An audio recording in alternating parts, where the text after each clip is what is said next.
grande conflito. Ellen White. Versão original. Capítulo 37. As Escrituras. Uma salvaguarda.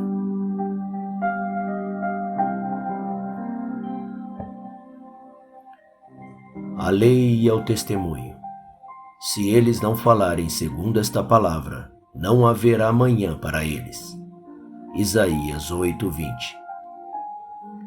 O povo de Deus é dirigido às Santas Escrituras como sua salvaguarda contra a influência dos falsos ensinadores e o enganador poder dos espíritos das trevas. Satanás emprega toda a artimanha possível para impedir os homens de obter conhecimento das Escrituras, pois os claros ensinos da Palavra de Deus desmascaram seus enganos. Em todo o reavivamento da obra de Deus, o príncipe do mal se acha desperto para uma atividade mais intensa. Emprega agora seus melhores esforços para a luta final contra Cristo e seus seguidores. A última grande fraude logo deverá ser apresentada diante de nós. O anticristo operará suas maravilhas à nossa vista. Tão próxima da verdade será a contrafação, que será impossível distinguir entre ambas, senão pelas Escrituras Sagradas. Mediante o testemunho do Livro Santo, cada declaração e cada milagre deverão ser testados. Os que se empenham em obedecer a todos os mandamentos de Deus sofrerão oposição e zombaria. Eles somente podem resistir em Deus, a fim de enfrentarem a prova que está diante deles. Precisam compreender a vontade de Deus, segundo se encontra revelada em sua palavra. Somente poderão honrá-lo tendo em uma concepção correta de seu caráter, governo e propósitos, e agindo de acordo com eles. Ninguém, senão aqueles que têm fortalecido sua mente com as verdades da Bíblia, poderão ficar em pé no último grande conflito. A cada alma viva virá a aguda prova. Obedecerei eu antes a Deus que aos homens? A hora decisiva está mesmo agora às portas. Estão nossos pés firmados na rocha da imutável palavra de Deus? Estamos preparados para ficar firmes em defesa dos mandamentos de Deus e da fé de Jesus? Antes de sua crucifixão, o Salvador explicou a seus discípulos que ele deveria ser morto e ressurgir do túmulo. Anjos celestiais achavam-se presentes para gravar as palavras do Senhor na mente e no coração dos seguidores de Cristo. Mas os discípulos aguardavam o livramento temporal do jugo romano e não podiam tolerar o pensamento de que aquele a quem se centralizavam todas as suas esperanças devesse sofrer morte infame. As palavras que precisavam recordar escaparam-lhes da mente, e ao chegar o tempo da provação, essa os apanhou despreparados. A morte de Cristo destruiu-lhes totalmente as esperanças, como se ele não os houvesse prevenido antecipadamente. Nas profecias, o futuro está assim aberto diante de nós tão claramente, como foi revelado aos discípulos mediante as palavras de Cristo. Os acontecimentos ligados ao final do tempo de prova e a obra de preparo para o período de angústia acham-se apresentados com clareza meridiana. Mas as multidões não possuem maior compreensão dessas importantes verdades do que teriam se elas nunca lhes houvessem sido reveladas. Satanás está vigilante para arrebatar toda a impressão que os tornaria sábios para a salvação, e o tempo de angústia os achará despreparados.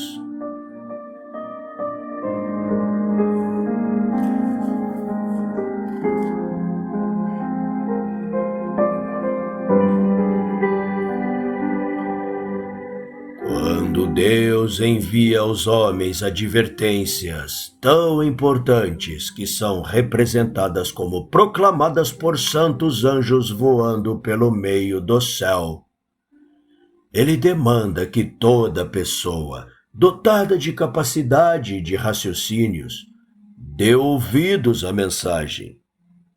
Os terríveis juízos, pronunciados contra a adoração da besta e sua imagem, de Apocalipse 14, 9 a 11, deveriam levar a todos a um aplicado estudo das profecias para aprenderem o que é a marca da besta e como devem evitar sua recepção. As massas populares, porém, cerram seus ouvidos à verdade, preferindo as fábulas.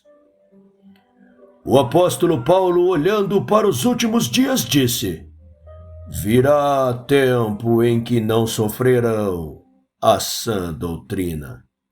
2 Timóteo 4:3.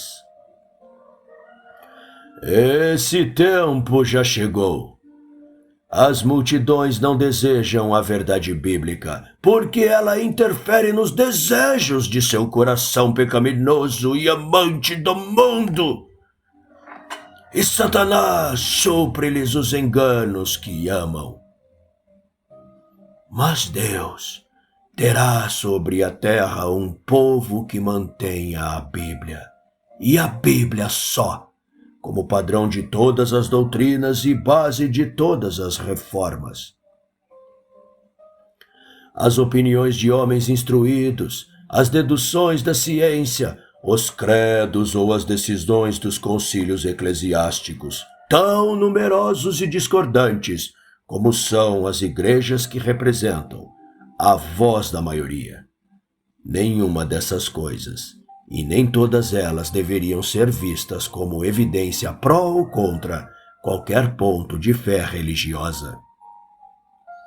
Antes de aceitar qualquer doutrina ou preceito, deveríamos exigir um claro assim diz o Senhor. Satanás está constantemente se empenhando em atrair atenção para o homem, em lugar de Deus.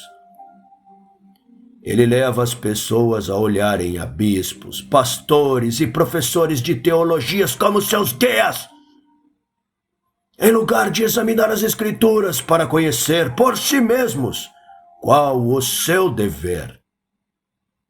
Então, controlando as mentes desses líderes, ele pode influenciar as multidões de acordo com a sua vontade.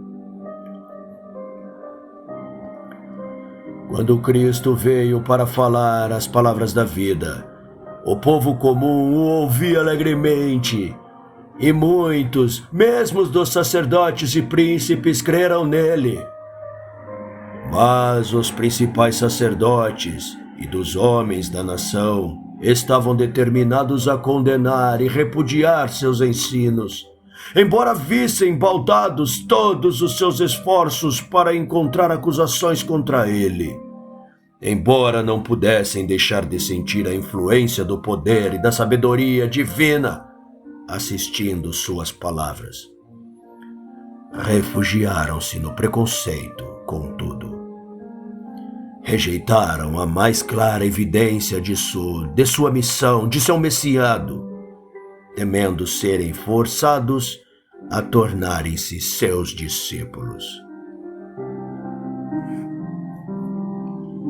Esses oponentes de Jesus eram homens a quem o povo, desde a sua infância, fora ensinado a reverenciar, a cuja autoridade haviam se acostumado a curvar-se implicitamente.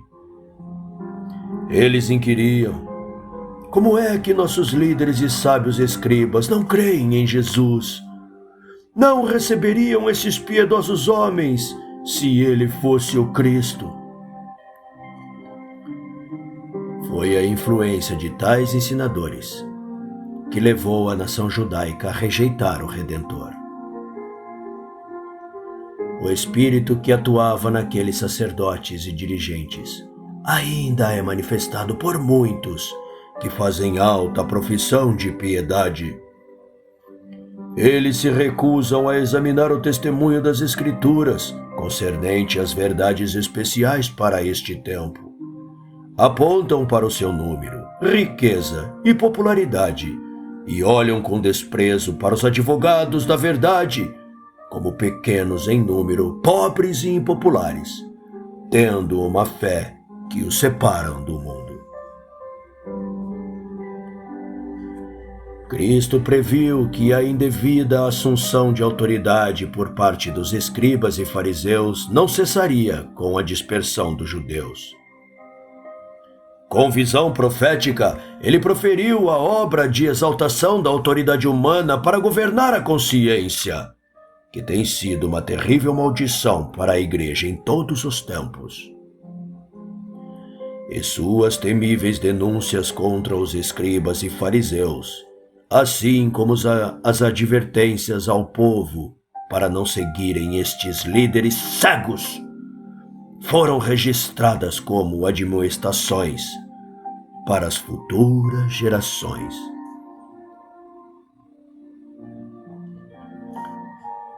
A Igreja Romana reserva ao clero o direito de interpretar as Escrituras, sob a alegação de que unicamente os eclesiásticos são competentes para explicar a palavra de Deus. É a Bíblia subtraída do povo comum. Embora a reforma tornasse as Escrituras acessíveis a todos, todavia o mesmo princípio que foi mantido por Roma impede também as multidões nas igrejas protestantes de examinarem a Bíblia por si mesmas. Essas são ensinadas a aceitar seus ensinos segundo a interpretação da igreja. E há milhares que não ousam receber outra coisa, embora claramente revelada nas Escrituras, que seja contrária ao seu credo ou ao ensino estabelecido por sua igreja. A despeito de achar-se a Bíblia cheia de advertências contra os falsos ensinadores, muitos estão prontos a confiar a guarda de sua alma ao clero. Existem hoje milhares de pessoas que professam religião, que não podem dar outra razão para seus pontos de fé, senão aquelas em que foram instruídas por seus líderes religiosos. Passam pelos ensinos do Salvador quase sem notá-los e depositam implícita confiança nas palavras dos ministros. Mas são porventura infalíveis os ministros? Como podemos confiar nossa alma à sua guia, a menos que saibamos pela palavra de Deus que são eles portadores de luz? A falta de coragem moral para se desviar da repisada trilha do mundo leva muitos a seguirem as pisadas de homens instruídos. E por sua relutância em investigar por si mesmos, estão se tornando desesperançadamente algemados pelas cadeias do erro.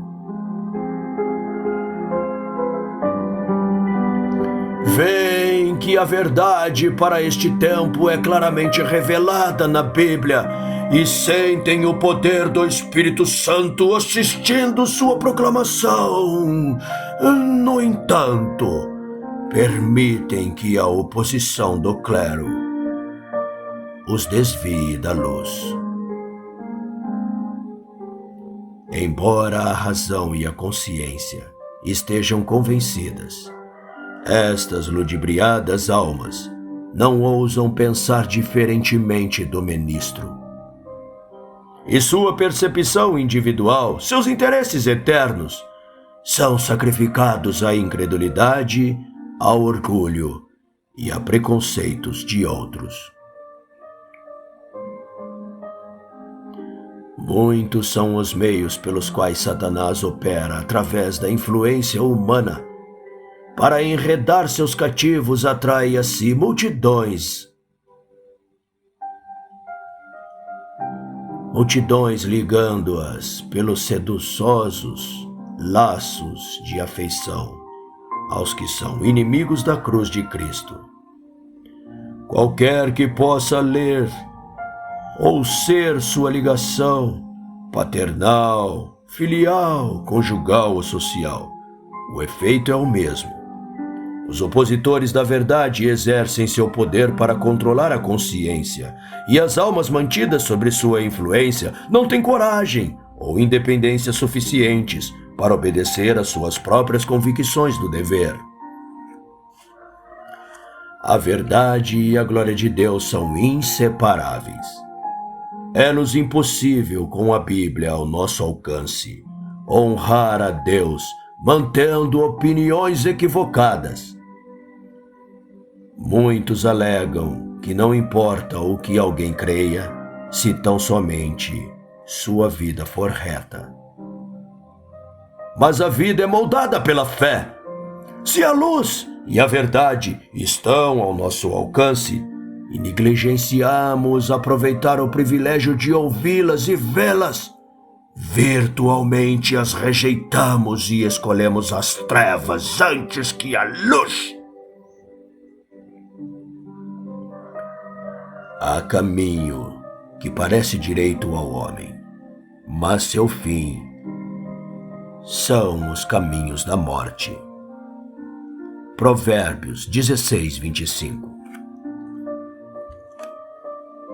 A ignorância não é desculpa para o erro ou o pecado.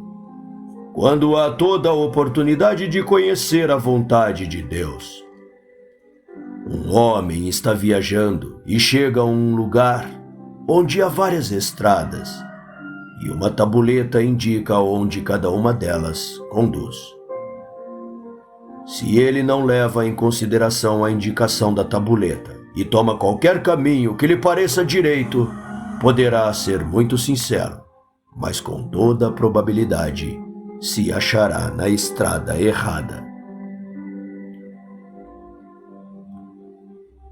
Deus nos deu sua palavra para que pudéssemos tornar-nos familiarizados por nós mesmos com os seus ensinos e saber o que ele requer de nós.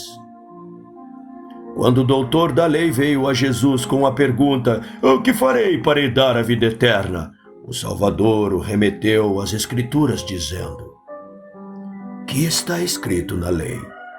Como lês?" A ignorância não desculpará jovens ou velhos, nem os livrará da punição devida por sua transgressão da lei de Deus, porque todos têm em suas mãos uma fiel apresentação dessa lei, de seus princípios e reclamos. Não é suficiente ter boas intenções. Não é suficiente fazer aquilo que o homem julga ser correto, ou que o ministro diz ser verdadeiro. A salvação de sua alma está em jogo e eles deveriam examinar as Escrituras por si mesmos. Embora possam ser fortes as suas convicções, embora possam confiar naquilo que o ministro sabe ser a verdade, esse não deve ser o seu fundamento. Eles têm um mapa mostrando todas as indicações do caminho em direção ao céu, e não devem estar a fazer suposições a respeito de coisa alguma. O primeiro e mais elevado dever de todo ser racional é aprender das Escrituras o que é a verdade e então andar na luz, encorajando outros a seguirem seu exemplo. Devemos, dia após dia, estudar diligentemente a Bíblia, pesando cada pensamento e comparando cada versículo com outro versículo. Com a ajuda divina, devemos formar nossas opiniões por nós mesmos, porquanto temos de responder por todos nós mesmos diante de Deus.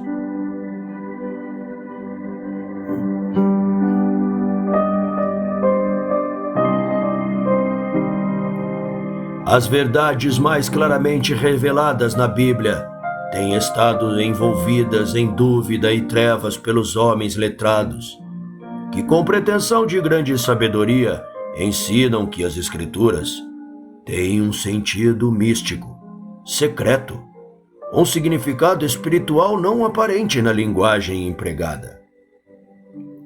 Esses homens são falsos mestres. Foi a tal classe que Jesus declarou: errais vós em razão de não saberdes as Escrituras, nem o poder de Deus. Mateus 12, 24. A linguagem das Sagradas Escrituras deve ser explicada de acordo com o seu significado óbvio, a menos que um símbolo ou figura seja empregado. Cristo fez a promessa: se alguém quiser fazer a vontade dele, pela mesma doutrina conhecerá se ela é de Deus. João 7,17. Se os homens tomassem a Bíblia tal qual ela é, se não houvessem falsos ensinadores para desviar e confundir suas mentes, realizar-se-ia uma obra que alegraria os anjos e que traria para o redil de Cristo milhares de milhares que presentemente vão vaguear no erro.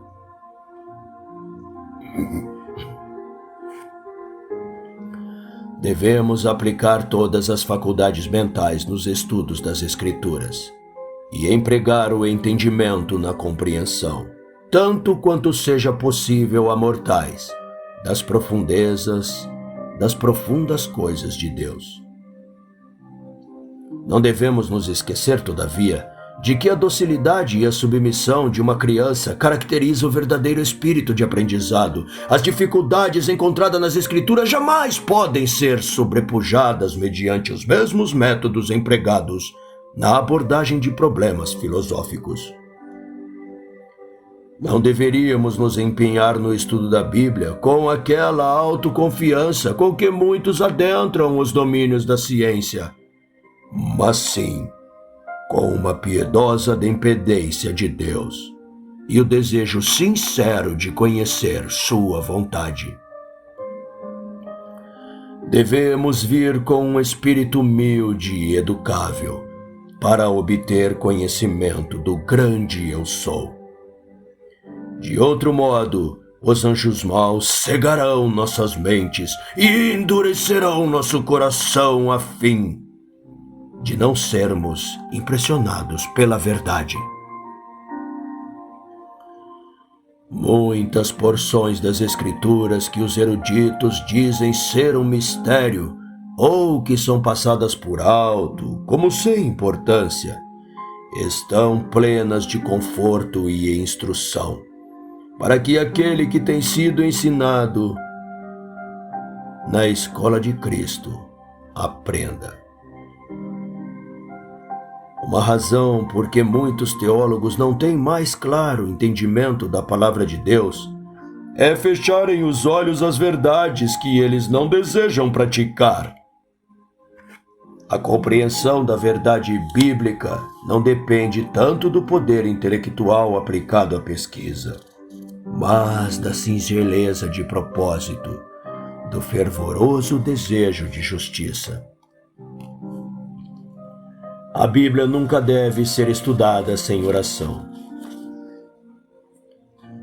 Somente o Espírito Santo nos pode fazer sentir a importância das coisas fáceis de compreender, ou impedir-nos de distorcer verdades de difícil entendimento.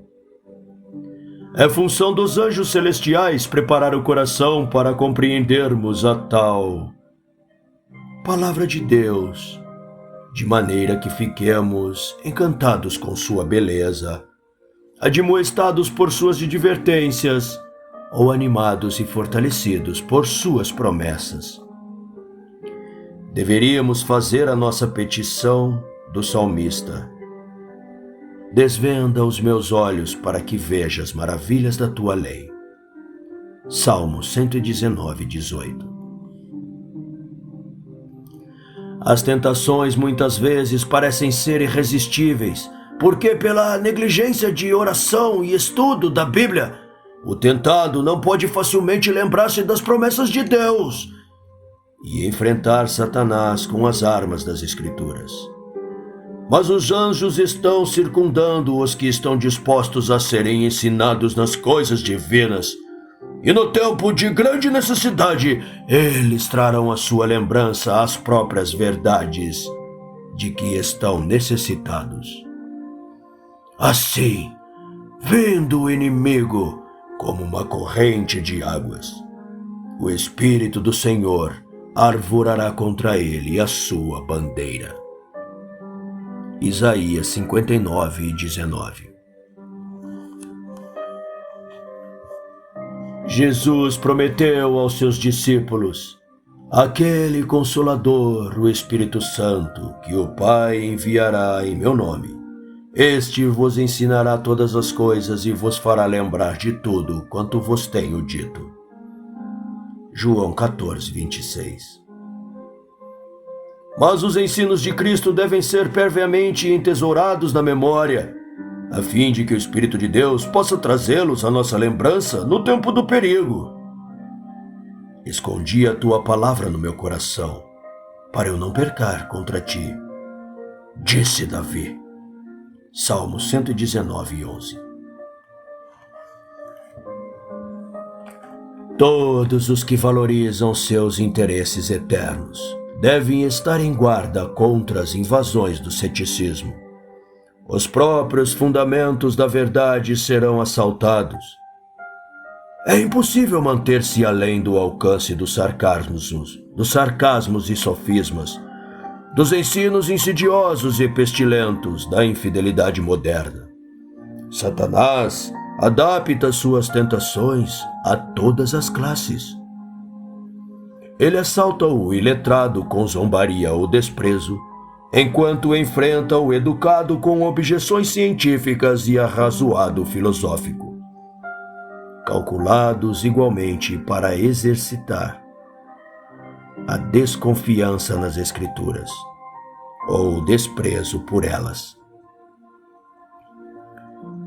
Mesmo os jovens de pouca experiência presumem insinuar dúvidas concernentes aos princípios fundamentais do cristianismo.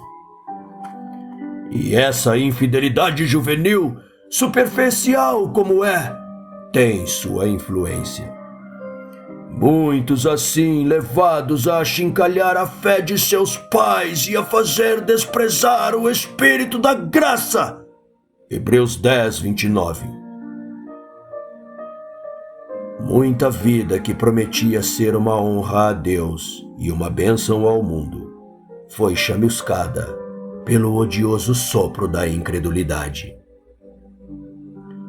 Todos os que confiam nas preponentes decisões da razão humana e imaginam poder explicar os divinos mistérios e chegar à verdade sem o auxílio da sabedoria divina estão presos nos laços de Satanás.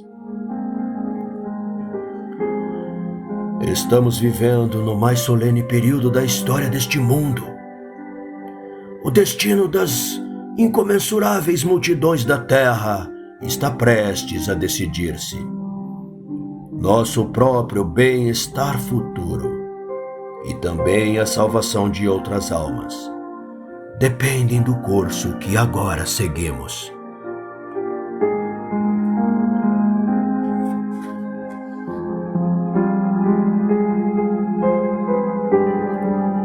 necessitamos ser guiados pelo Espírito da Verdade.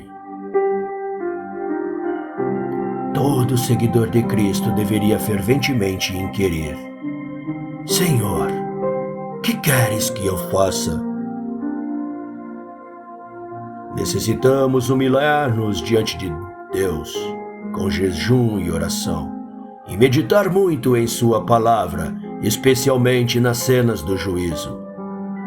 Deveríamos agora estar buscando uma profunda e viva experiência nas coisas de Deus.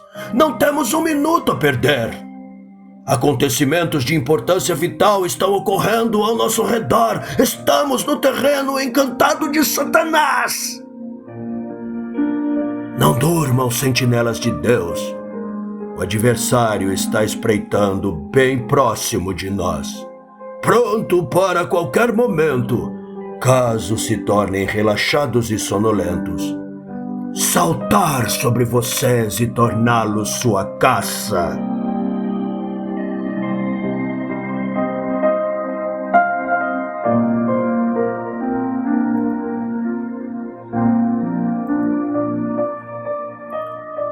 Muitos estão enganados quanto à sua verdadeira condição perante Deus. Eles se congratulam pelas más obras que não praticam e se esquecem de enumerar as boas e nobres ações que Deus exige deles, mas que negligenciam realizar. Não é suficiente que sejam árvores no jardim de Deus. Devem corresponder à sua expectativa, produzindo frutos. Eles os têm na conta de responsáveis por sua falha em realizar todo o bem que poderiam fazer, mediante sua graça que os fortalece. Nos livros do céu, eles estão registrados como estorvos do terreno. Contudo, mesmo o caso dessa classe não é absolutamente sem esperança. O coração do amor longânimo ainda preiteia com aqueles que têm desprezado a misericórdia de Deus e abusado de sua graça. Pelo que diz: Desperta tu que dormes, e levanta-te dentre os mortos, e Cristo te esclarecerá. Portanto, vede prudentemente como andais, remindo o tempo, porquanto os dias são maus. Efésios capítulo 5, versículos 14 a 16. Quando vier o tempo de provação, aqueles que fizeram da palavra de Deus sua regra de vida serão revelados. No verão não se nota qualquer diferença entre a sempre verde e as outras árvores. Mas quando sopram as rajadas invernais, a sempre verde permanece imutável, enquanto as outras árvores perdem e ficam desprovidas de sua folhagem. Assim, o professo de coração falso pode agora não ser distinguido do cristão verdadeiro. Mas virá o tempo, e está justamente diante de nós, em que a diferença será aparente. Levante-se a oposição, ressurjam o fanatismo e a intolerância, reacenda-se a perseguição, e os insinceros e hipócritas vacilarão e renunciarão à fé. Mas o verdadeiro cristão permanecerá firme como um rochedo, e sua fé ficará mais forte e sua esperança mais brilhante do que as dos dias da prosperidade. Diz o salmista: Medito nos teus testemunhos, pelos teus mandamentos alcancei entendimento, pelo que aborreço todo falso caminho. Salmos 119, 99 e 104. Bem-aventurado é o homem que se acha em sabedoria, Será como a árvore plantada junto das águas, que estende suas raízes para o ribeiro, e não receia quando vem o calor, mas a sua folhagem fica verde. E no ano de sequidão não se afadiga, nem deixa de dar fruto. Provérbios 3, 13. Jeremias 17, 8.